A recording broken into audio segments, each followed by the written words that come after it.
తెలుసుకుందాం. మనతో పాటు జూపూడి ప్రభాకర్ గారు, మాజీ ఎమ్మెల్సీ, వైఎస్ఆర్సీపీ రాష్ట్ర ప్రధాన కార్యదర్శి వారు జాయిన్ అవుతున్నారు. నమస్కారం ప్రభాకర్ గారు. అలాగే సయ్యద్ రఫీ గారు, తెలుగుదేశం పార్టీ అధికార ప్రతినిధి, పెంటపాటి పుల్లారావు గారు, ప్రముఖ రాజకీయ విశ్లేషకులు డిబేట్లో కంటిన్యూ అవుతున్నారు. రైట్ ప్రభాకర్ గారు, ఏంటి సోమిరెడ్డి గారు చెప్పింది ఒకవేళ మీరు వింటే కనుక ఆయన చెప్పింది మళ్ళీ నేను పెద్ద రిపీట్ చేయట్లేదు. సో అంటే వెరీ జస్టిఫైడ్ యాక్ట్ ఇవాళ జరిగింది అనేది సోమిరెడ్డి గారు అంటోంది. నాయకులు ఎప్పుడు కూడా ఈ దేశంలో చట్టం తన పని తను చేసుకుపోతుంది అనేది ఒక పెద్ద అబద్ధం అండి. చట్టం ఎప్పుడు తన పని తను చేయదు. దాన్ని కదిలిచ్చి దాంతో మాట్లాడి చేస్తేనే చట్టం కదులుతున్నట్టుగా మనం గుర్తించాలి. అట్లా అనుకుంటే ఈ దేశంలో కొన్ని లక్షల కేసులు పెండింగ్ లో ఉండవు.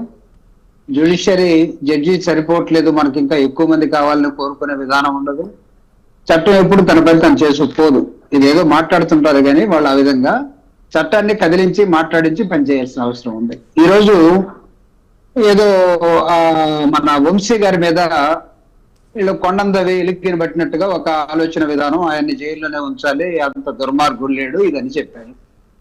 సో ఒక అంశం నేను అడుగుతా ఉన్నా, ఈ ప్రభుత్వానికి కోర్టుల పట్ల లేకపోతే అడ్మినిస్ట్రేషన్ పట్ల ఏమైనా గౌరవం ఉన్నట్లయితే ఈ కేసు అతను బెయిల్ పెట్టుకున్న కేసు హైకోర్టు నుంచి, జిల్లా కోర్టు నుంచి హైకోర్టు, హైకోర్టు నుంచి సుప్రీంకోర్టుకి వెళ్ళింది. సుప్రీంకోర్టు ఏం చెప్పిందంటే మీరు వెళ్ళి లోకల్ కోర్టులో తెలుసుకోండి అని ఒక డైరెక్షన్ ఇచ్చింది.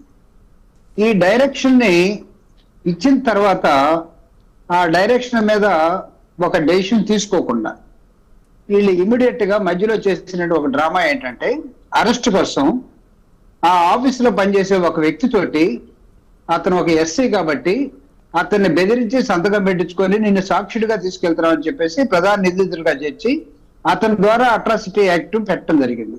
అతను కోర్టు దగ్గరికి వచ్చి నాకు అసలు తెలియదు, వీళ్ళు నా చేత సంతకం పెట్టించుకున్నారు, నేను ఎస్సీ అయినా సరే నాకు విషయం తెలియదు కాబట్టి నేను అట్రాసిటీ కేసు పెట్టడం లేదు, ఇది దుర్మార్గంగా చేశారని జడ్జి ముందు చెప్పారు. జడ్జి రికార్డ్ అయిపోయింది, తర్వాత సీసీ కెమెరాలో మొత్తం ఉన్నాయి.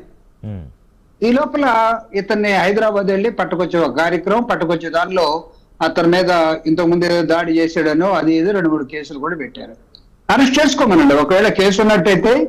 అంటే we are not here to support కేసులు ఉన్న తర్వాత వంశీలు వదిలిపెట్టండి అని వైఎస్ఆర్ కాంగ్రెస్ పార్టీ కానీ లేకపోతే పర్సనల్ గా జూపుడు ప్రభాకర్ రావు గారు కానీ ఎక్కడ మేము సపోర్ట్ చేయం. But the way you handle the issue కానీ మీ పార్టీ నాయకులు అంటున్నారు లెక్కలేదా? నేను అడుగుతున్నా ఒక్క సెకండ్ సార్. కోర్టులు అంటే మీకు సుప్రీం కోర్టు డైరెక్షన్ లో ఉన్న కేసును కూడా మీరు హ్యాండిల్ చేసేస్తారా? How dare your? మీరు అడ్మినిస్ట్రేషన్ లో ఉన్నారా లేకపోతే ప్రైవేట్ గ్యాంగుల్లో ఉన్నారా అడుగుతున్నా నేను. అంటే వ్యవస్థలో మీరు మేనేజ్ చేయగలరు. రఫీ గారు, ఒక పక్క judge SC case ST case దీనికి వర్తించదని చెప్పిన తర్వాత how can you take their వాళ్ళ పేరెంట్స్ దగ్గరికి వెళ్ళి వాడేదో అబద్ధం చెప్తున్నాడు మేవాడు మీరు పేరెంట్స్ గా మీరు చెప్పండి అనే ఇంటికి వెళ్ళి ఎలా బెదిరిస్తారు? దీన్ని రఫీ గారు ఇప్పుడు